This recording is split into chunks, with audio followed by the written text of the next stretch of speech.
দর্শক, এই মুহূর্তে বঙ্গভবনে আছে সিনিয়র রিপোর্টার সৈয়দ আব্দুল মুহিত। সরাসরি কথা বলছি তার সাথে। মুহিত, নতুন অন্তর্বর্তীকালীন সরকারের শপথ গ্রহণ সম্পর্কে আমাদের বিস্তারিত জানাবেন। দেখতে পাচ্ছেন যে যে অন্তর্বর্তীকালীন সরকারের উপদেষ্টা প্রধান উপদেষ্টার যে শপথ অনুষ্ঠান, সেই শপথ অনুষ্ঠান শেষে বঙ্গভবন থেকে একে একে বেরিয়ে যাচ্ছে যারা মন্ত্রী উপদেষ্টা যারা তারা বের হয়ে যাচ্ছেন। এর আগে প্রধান উপদেষ্টা নোবেলজয়ী ডক্টর মোহাম্মদ ইউনূস তিনি বেরিয়ে গেছেন।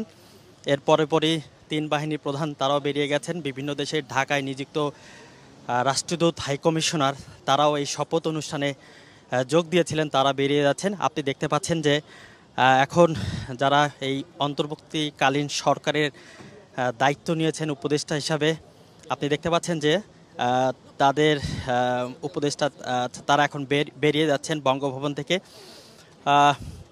আমরা কথা বলেছিলাম বিভিন্ন রাজনৈতিক দলের সঙ্গে, তারা আশা প্রকাশ করেছেন যে একটা এই অন্তর্বর্তীকালীন সরকারের গঠনের মধ্য দিয়ে যে গণতন্ত্র ফিরে পেয়েছে, নতুন বাংলাদেশ,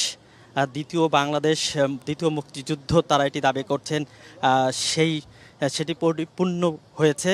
তারা আশা করেন যে আগামীতে তারা কি করবেন, কি করতে যাচ্ছেন সেটি তারা এখন দেখবেন। তবে আজকে যে অন্তর্বর্তীকালীন সরকার শপথ নিল, তাদের প্রতি তাদের পূর্ণ আস্থা রয়েছে, তারা আগামীতে নতুন বাংলাদেশ গড়তে পারবে।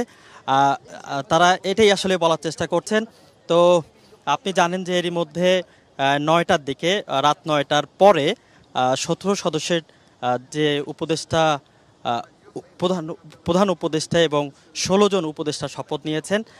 তারা এখানে বঙ্গভবনে রাষ্ট্রপতি মোহাম্মদ শাহাবুদ্দিন তাদেরকে শপথ পড়িয়েছেন। সব মিলে একটা আড়ম্বরপূর্ণ অনুষ্ঠানের মধ্য দিয়ে অন্তর্বর্তীকালীন সরকার শপথ নিল। শপথ নেওয়ার পর, আনুষ্ঠানিকতার পর এখন তারা বেরিয়ে যাচ্ছেন। তারা নতুন বাংলাদেশের প্রত্যাশায় রইলেন। আমরা চাই যে সেই প্রত্যাশা যাতে পূরণ হয়, বাংলাদেশ যাতে সামনে এগিয়ে যায়। এই হচ্ছে মামুন, বেরিয়ে যাচ্ছে। আমরা আসলে অপেক্ষা করছি আরও যারা রাজনৈতিক দল রয়েছেন তাদের সাথে কথা বলে তাদের যে প্রত্যাশা,